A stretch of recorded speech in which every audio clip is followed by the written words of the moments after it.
cables. We're on untested ground here, attempting to entertain and enlighten you just as you also take on board nourishment, and hopefully you will be enriched from many different directions by the time we get through the end of the session. I say that with some confidence because we have a panel today to work us through these issues, and it is characterised not just by strategic brilliance and deep industry experience, but also, frankly, by damn fine good looks. Let me introduce first or acknowledge the sponsors of the session today. They are Alcatel-Lucent, AP Telecom, Ciena, Equinix, Facebook, and SubOptic. And we thank them for their support of today's event. Our panelists, let me introduce them to you. Firstly, Najan Ahmad, who is the Vice President of Network Engineering for Facebook out of the USA. Sean Bergen, who's the President and Co-founder of AP Telecom in Cambodia. Mr. Lee Frame, who's the COO of Alcatel-Lucent Submarine Networks in France. Mr. Ed McCormack, who is the Vice President and General Manager Submarine Systems for Ciena, United Arab Emirates. Yves Rougerie, who is the President of the SubOptic Executive Committee and the Vice President of Submarine Systems for Orange in France. And last but not least, Ihab Tarazi, who is the CTO of Equinix in the USA. Please join me in welcoming our panelists.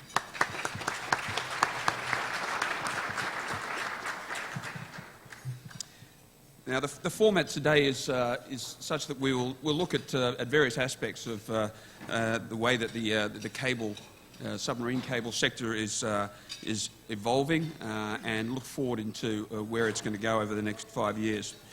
The burning question, I guess, for many who've been involved with submarine cable over the decades is whether, in fact, the age of consortium cable builds and service provider ownership of cable assets is at an end. And I think I'll call first on Sean Bergen to give us his thoughts on whether we are seeing the end of that era. No, I don't think we're seeing the end of an era with regard to consortia systems. I think they're still going to underpin new builds largely, apart from niche routes.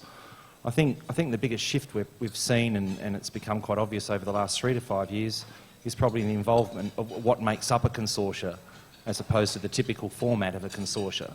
Obviously, it's no longer simply carrier-led.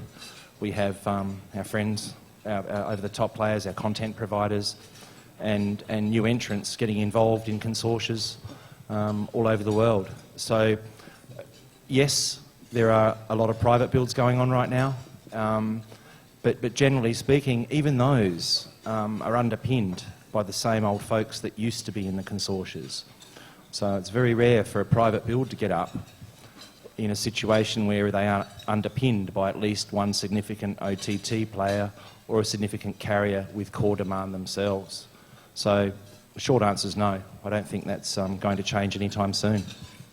Yeah, I think the key is where the money comes from rather than the structure that's used for paying for it. Eve, what do you think?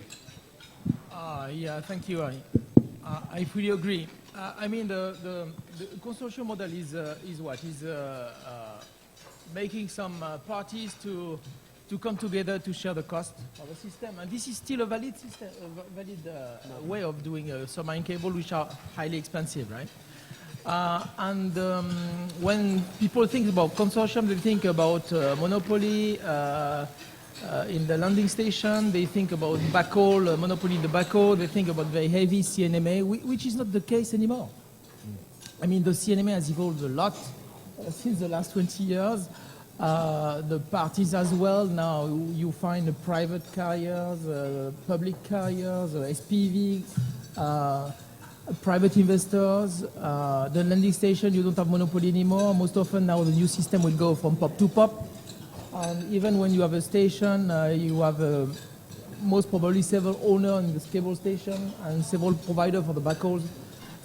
So I think, no, this system is still valid, including the upgrade when you have most often almost a continuous system for upgrade, where you don't need a heavy process to upgrade the system.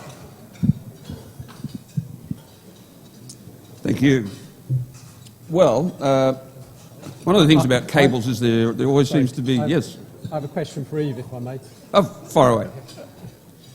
Sorry, Eve. I was going to say... I deliberately waited until you put a mouthful of food in there. The consortium model's obviously got big pluses. How easy is it for the OTTs to cohabit with the traditional operators in a consortium model? I thought you would ask the other way around. Or the other way around? No, I think, when you compare the OTTs now with the traditional investor, the needs are probably not the same, and not the same order of magnitude. So most often now what you will see for OTTs is they are likely to invest in a spectrum or in a fiber, directly buying a fiber rather than buying capacity on the cable. Right? You buy capacity, but actually you buy a physical link. So I think this has led to a change in the consortium model, giving more flexibility and probably, in a way, reducing the number of actors when you think that the minimum entry ticket for a new cable probably will give you a high amount of capacity. And if I take the example of, completely the example of CBW3 cable, where some parties were entering, investing 0 to 3% of the amount of the money, this would not be anymore the case, I think. I'd like to jump in as well, if you don't mind, John. Please. Because I want to kind of make sure that we're talking about consortiums and how they evolve. I'm not necessarily saying that the structure completely changes, but there is an evolution sort of that's needed, at least from our point of view. But let me sort of cover why, rather than actually the specifics per se. Because one of the things that we have to worry about is speed of execution. Traffic volumes on our network grow far more rapidly than you can actually provision, or typical consortiums have delivered cable, or if you look at upgrade processes where all parties have to sort of agree to upgrade, and then the upgrade goes through, and it takes a long time. So one of the things that we want to drive is agility in sort of the decision making, and the agility in actually getting things deployed and built and actually upgraded at a faster pace. So the question really is, what does that mean in terms of the consortia and consortium model? How do we deliver more capacity faster in the market? And one of the things is, you've heard that in the previous panel as well, talking more about ownership of the pair of fiber. Mm-hmm. And that what that allows you to do is that if you want to upgrade yourself, you can. You don't have to wait for the entire cable to actually make a decision to go do that. So there are changes needed to actually push things faster and give people more independence in terms of what they want to build and how they want to use their capacity. Same thing goes for backhaul. Backhaul becomes a real concern. If you can land and not go anywhere, that's a problem as well.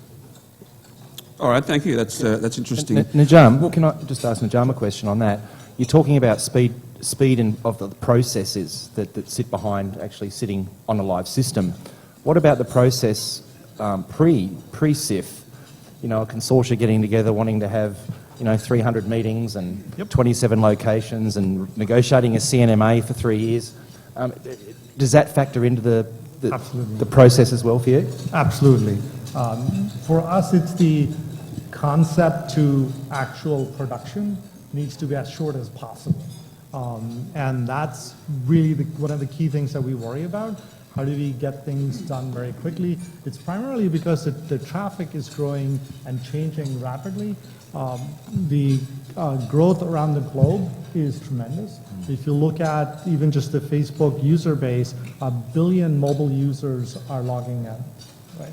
So that's all around the globe, and how the traffic moves across the submarine cable systems is really important for us. And we need to be able to move at that speed. So yeah, that whole process is really, really important.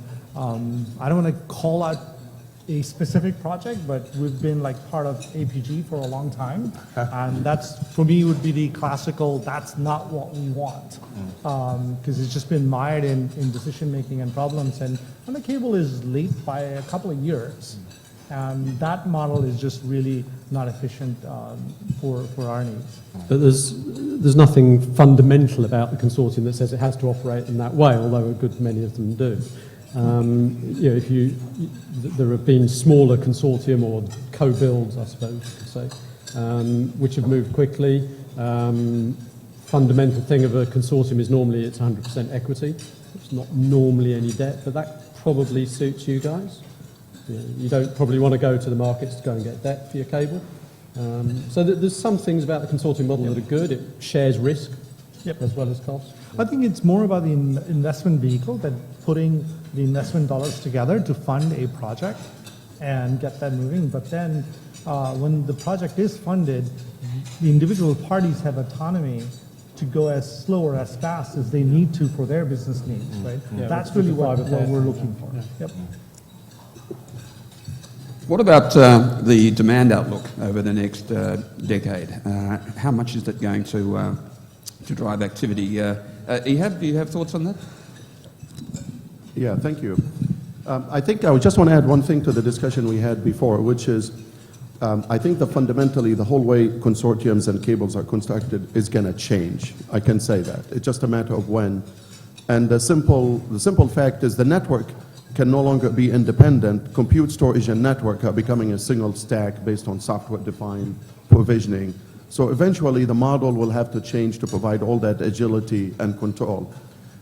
In terms of demand, there's no doubt that the volumes are going up significantly. I think that will, so there's many drivers for these volumes, from the fact that everything is becoming analytics, you need big data to do everything, to the fact that the number of mobile devices and users are going to go up in the 50, 60 billion, and the fact that people need those applications to perform every single business function in the future. So the volumes are going to go up significantly, but as we have seen in the last 10, 15 years, there will be technology to try to reduce the volume. You know, so there'll be two competing phenomena between drivers for volume and people are trying to optimize it. But one thing for sure, there'll be a need for a lot more capacity, more cable systems, especially to places where so many billions of users are going to get on the web that are not there today. But fundamentally, those future cables can no longer be the way we do it today. It has to be done based on an IT infrastructure, supporting things like virtualization, containers, multi-applications, etc. I think there's the demand that comes from increased demand for bandwidth, for capacity. But in terms of demand for submarine cables, you get demand due to connectivity, resilience, sovereignty issues. And those things will continue to drive demand for the foreseeable future. Building on the demand that comes from smartphones, from video apps, and so on and so on. So. Yeah, but I think we touched on that. We're having a chat outside before, and I think that exponential growth you're talking about, all those extra devices, also needs to be washed against what's happening in the CDN space with a lot of caching now. So we're not going to see the same sort of exponential growth that we're going to see with the devices. I mean, I'll give you one example of how, maybe the best way to describe things is an example. So let's say in the medicine area, in the future, all of us will have our DNA sequenced, which is a huge amount of data. And then all the analytics that are needed to diagnose somebody, let's say, with a cancer or something, will have to go to where these labs that did all the genetic testing on specific drugs are. And you can't say that will happen only in the US. We would be really, undermining the world. There's so much of that happening in India and China, all over the world. And DNA, you can't move DNA. DNA is where you are. You're going to have to compare those two sets of data, massive data somehow, and people will want to know what needs to cure their child as fast as possible. So there's just one industry that's generating massive data. Your car alone will generate an enormous amount of data in the future. So I agree with what we're saying. I'm just saying that the world will start to achieve enormous benefits in quality of life, enormous benefits for humanity, and benefits in optimizing every function we do. That capacity will be needed. That's a perspective. Obviously, there are many other perspectives, but this is one of them, and you have to take it over 5 to 10 year perspective to see where that goes. One of the interesting things now is the disconnect between where the bandwidth demand is generated and the things that are actually generating revenue. And the two things are not. Exactly. There's an increasing disconnect between those two things. And, Isn't bandwidth free? No? Go ahead. So do you think that over the next 5 years we will see the emergence of a single dominant model for financing future cable systems, or is there going to be a whole range of different approaches continue to be utilised? I think it's going to be largely a single model with niche options around the side. The issue is that the model has to be very flexible. And I think all the things that are happening in consortia are really to bring in the flexibility that existed before in private systems and getting kind of a best of both. But fundamentally, I don't think many particular parties will want to put all their eggs in one basket in terms of building a cable, because we've seen this morning that, you know, perhaps the ultimate capacity on a new cable will go up 4 or 5 times over the next few years. So the kind of collaborative model is going to, I think, become the dominant model, and that accommodates private investors as well. Other thoughts, Ehab? Yeah, I think what happens is, just like any other economic change that we have, that what we call the shared economy, and some people debate that word. Just like Uber, you can just use your app and use it. The same will have to happen to big investment like submarine cables.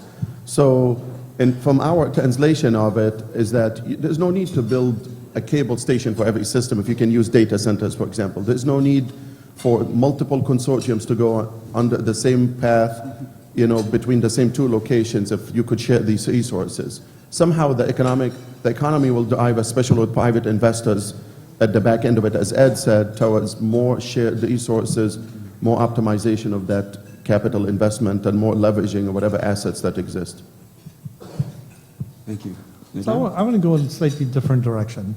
Excellent. More from as we're called OTTs.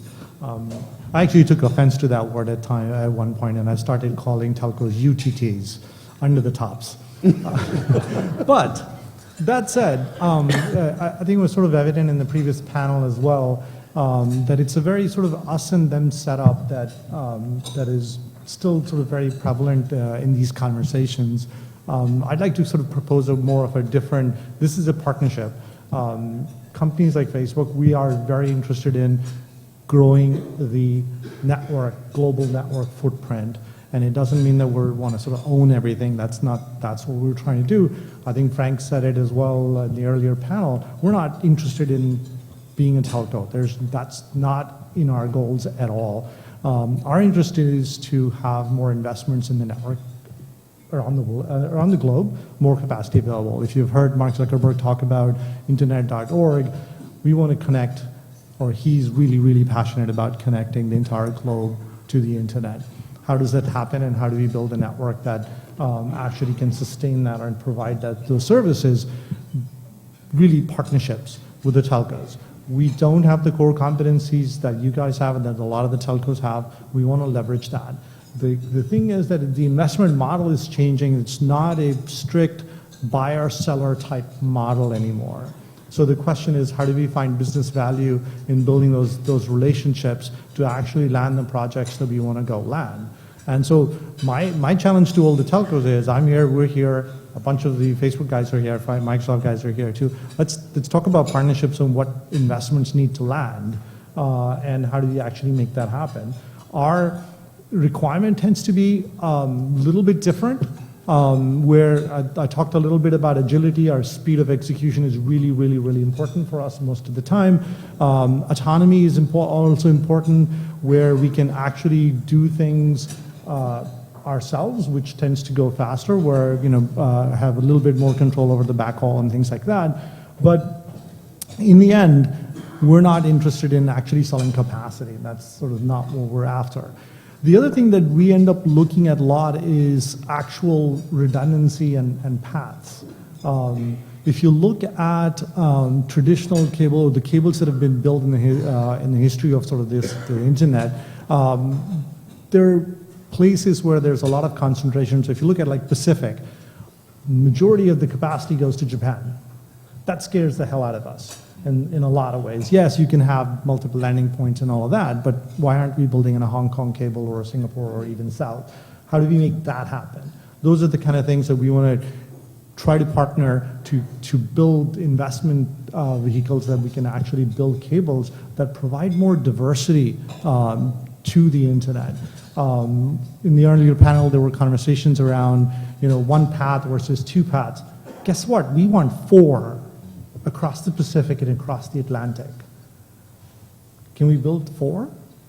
Most telcos will not, because it just doesn't provide a business model for them to actually go build that much diversity. But we're happy to sort of help figure out the business models and combine the needs that we have and actually build cable systems. So for me, I'd like to change the conversation from us and them or OTTs and UTTs to partners, and we're actually figuring out what the combined needs are and building cables, and then along with it, building the consortiums that sort of serve that purpose.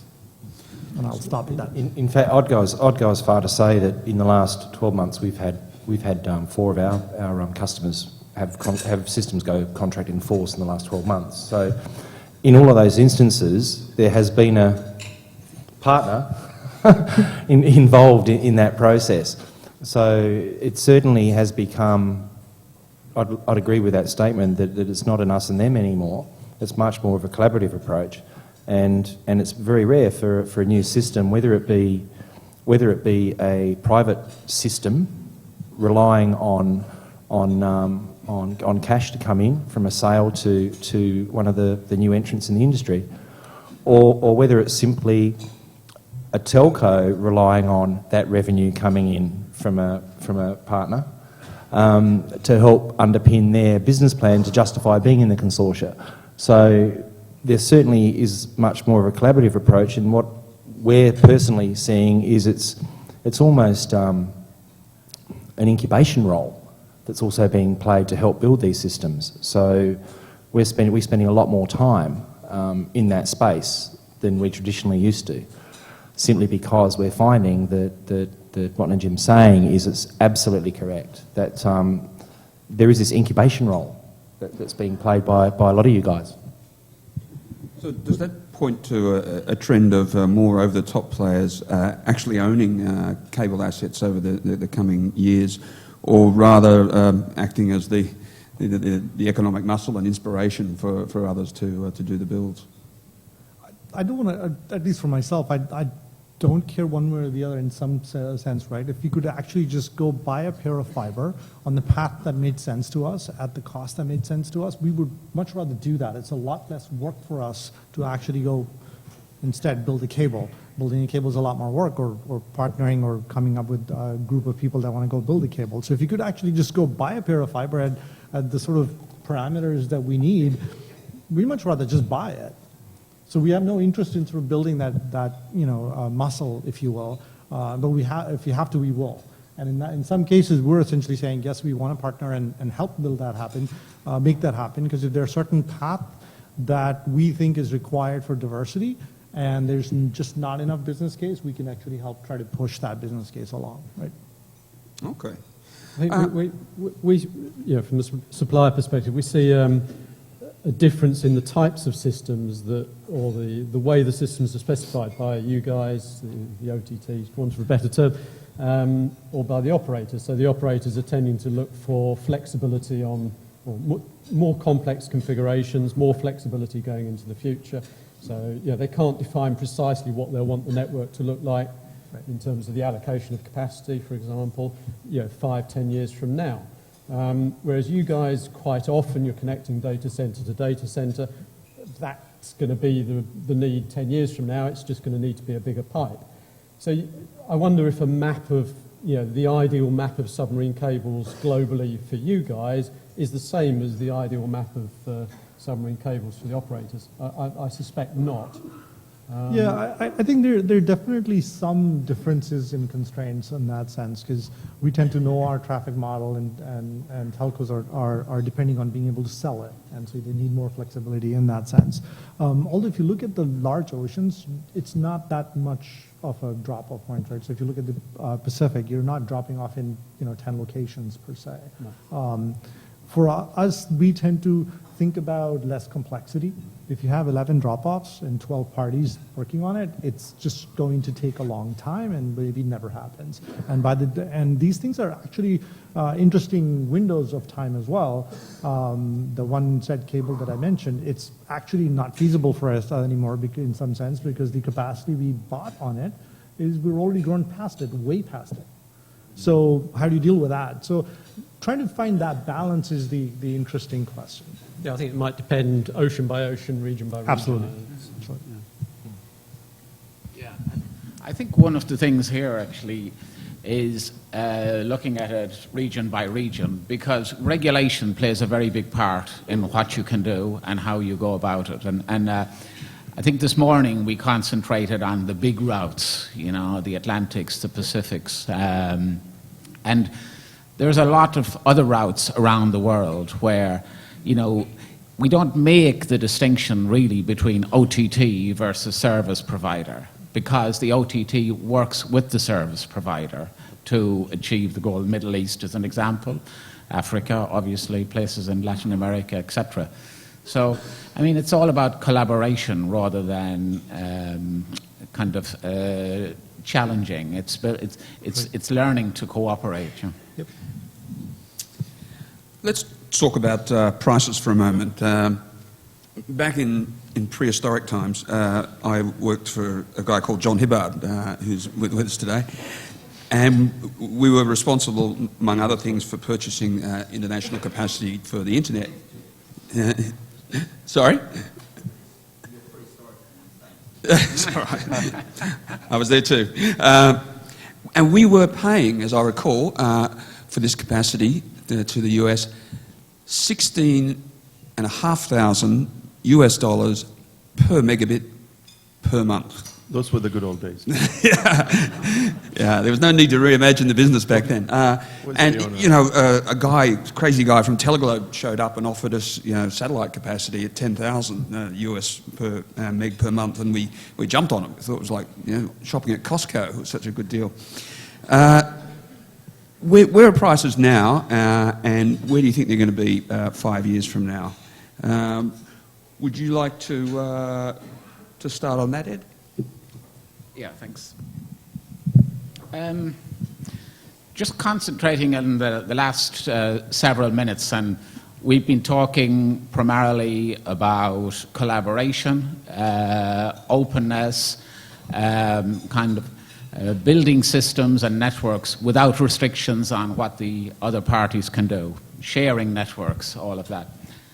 So, by definition, we are introducing competition among the builders, among the users.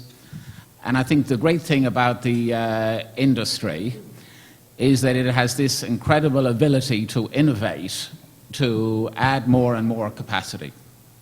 Just this morning, we were saying that in 4 or 5 years' time, we might be building 4 or 5 Atlantic systems every year at today's volumes, if we don't increase the ultimate capacity on systems. So you can see that there's a tremendous amount of innovation, and that's matched, I suppose, by the ability to consume, because we have an insatiable appetite. But it seems to me probably innovation is a step ahead of ability to consume, and because we know we have to have physical diversity over multiple routes, I think that we are going to see continuous price reductions, and I think we should. And I think there isn't a standard price. There is a price that varies region by region. It's volume related. And I think it's a very healthy thing that we see that kind of price reduction. Now, I also think that we can have a profitable business model with price reductions, because the kind of models we've been talking about for developing these systems is about collaboration. No one's taking the full exposure on one cable anymore. And so I think because there's a limit to the capital invested in any one system, and there's a spread of the risk, then I think you can still be very profitable and see year-on-year price reductions. Sean, what do you think? How low can they go? Well, it's a great question. At the end of the day, I agree with what Ed's saying, but at the same time, there's fundamental build cost economics. If it costs you $100 million to put the system in the water, you've got to be able to find a way to recover that $100 million. That's right. So at some point, one or two things is probably going to happen. We're either going to exhaust all the upgrades, and then the new systems will get built, or people will take a punt and try and make a fist of it. And if you're talking about builds where you need to raise debt, that gets challenging. So I think it's a region by region thing, and I think what I've just talked about is probably more applicable to the Atlantic than anywhere else, where it gets tough to sort of recover the cost of construction when you're selling 100 gig waves for $1.50. It's pretty challenging to get your money back. But I think in markets that are still quite buoyant and healthy, like Southeast Asia or just intra-Asia in general, I think there's room for a few more builds. There's a few niche routes that still need to get built that haven't been built. There's still room for, I'd suggest multiple mid-Atlantic systems bypassing the Luzon. I think there's a lot of upside still to be had in the market, but whether it's Atlantic or not is probably debatable. Speaking of, sorry, do other panelists want to comment on this issue? Maybe I'll take a shot. To me, it's like it needs to be as low as it needs to be to provide universal internet connectivity to the globe. So go do that. Make it as cheap as it needs to be to provide coverage to people. Yeah, I'd like to add something as well. I think price reduction has happened, will continue to happen, but you still have to consider needs for connectivity and traffic growth, and the price reduction in different regions will be very different. I mean, connectivity is expensive and will remain expensive. When you connect an island on a territory with 100,000 people living there, you can give them 15 terabytes. I mean, they will not use it. So the capacity has value when you can sell it, right? If you cannot sell it, it has no value. So you just bear the cost of the system itself. And we cannot, the transatlantic example is a fantastic one because first, in a way, the internet bubble enables the build of 6, 7, 8 systems at the same time, more or less. Then the price went down dramatically. But this has enabled the development of internet, I think, as well, because the price of transatlantic capacity was so low that finally, given a lot of capacity, would cost nothing for the people who have invested in the cable, right? But this model cannot be duplicated everywhere.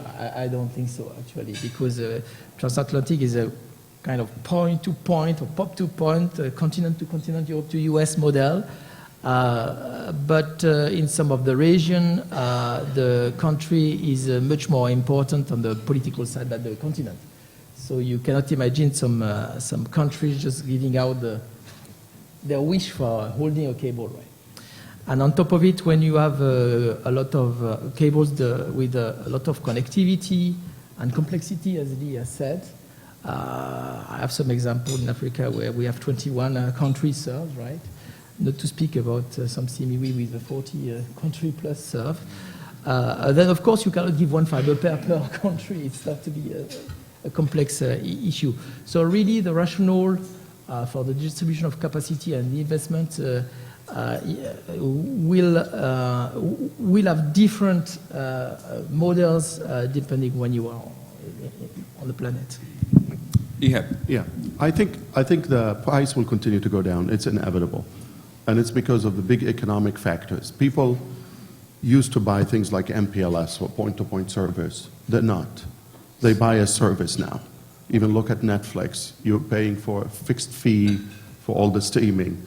You're buying applications like Office 365. You're buying compute, and more you're buying collaboration tools, WhatsApp, etc. You're not paying for bandwidth, you're paying for the application. So on one side, the pricing model is going to, the bandwidth is bundled into something else. And then the second thing is that the volumes are exploding and the consumers are paying nothing for the explosion of volume. So these kinds of conditions we've all seen before many, many times. This means that there has to be technology solutions as well as new business models that bring tremendous amount of capacity for much lower cost. And every time we've seen that before in history, somebody solved it, and that who solves it owns the market share. And my view is that today these things are still built point-to-point, independent, and everybody's trying to fund it on their own. Somebody with enough scale and volume will come in to redo the model based on using what they can, because the world needs the capacity, there's no doubt, and the pressure on pricing will continue. I personally agree with what Najim was saying. This community here is critical to make it happen. So I think that the more we all together can enable these models, the better it is, because then we have control over the outcome, versus in other places we've seen it, an outsider with enough money can go build something new, brand new, and completely disrupt. But I think this business is ripe for disruption, and I know everybody here, brilliant people here in this place, we really can do it ourselves. That's my 2 cents. I think we should at least be positive about the industry's future, because as Dean said this morning, on Southern Cross, and it's as good an example as any, that the capacity's increased by between 50 and 100 times. So, which is far more than anybody could conceivably have, even the most visionary person, I think, in terms of technology, wouldn't have imagined that would be possible on Southern Cross. And yet, we're all looking at significant demand, and the other presentations this morning showed significant demand across all regions for other cables. So, at least the industry's got a positive future. I mean, we solved it before, if you guys remember, new coding techniques on the cables, squeezing more bits out of it. I agree with you. It's a very positive story. You always want to be in a place where the volumes is high and we're important to humanity and people and businesses. So it's a very positive story. It's just we need a new playbook. That's all. Okay. Interesting times ahead. What does all of this mean, do you think, for the satellite sector? I thought it was Najim's question. Okay, fine, I'll take it. The thing is, if you think about the backbones and the speeds they're running at and the amount of capacity you need, satellite really has really no play in the backhaul side or the backbone side of the networks per se. Just not enough spectrum. Spectrum's really expensive. It's really slow. There's just no way. The place where satellite still makes a little bit of sense is where you have remote users. So on the access side of things, you can still look at satellite to provide some level of connectivity to really remote locations and such. There's a lot of conversations going around LEOs and kind of doing the low Earth orbit type satellite to reduce latencies and provide more coverage. And there's some viability into those models, and we're actually looking at that as well to figure out if we can actually help. But that's mostly all to provide access to end users, not from the backbone perspective. And when you talk about access, there's no one technology that sort of can cover all the different users and all the people that live in all sorts of places. We've done a bunch of work in the last couple of years to actually do analysis of what would it take, and it's essentially there's really no one set of technologies that can cover the globe per se. So at least ourselves, we're investing in a bunch of things. You might have heard of our Aquila project, which is the UAV project that we're building to provide internet connectivity. There's a lot of wireless stuff going on. There's a free space optics work going on to solve like different problems for different geographies. But satellite itself has a component in it, but not, I would not say it's major, and it's not major for the backbone for sure. It's not. Gentlemen, this has been an extremely interesting session, a frank one, one that's looked forward at what is happening in the sector and what's likely to happen. It's a fascinating story. The big challenges ahead, but tremendous dynamics that will continue to make sure, I think, that that nobody in this sector dies of boredom anytime soon. I'd like you to join with me, please, in thanking our panellists for what's been a fascinating session today.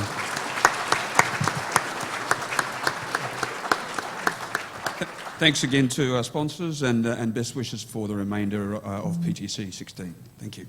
Thanks.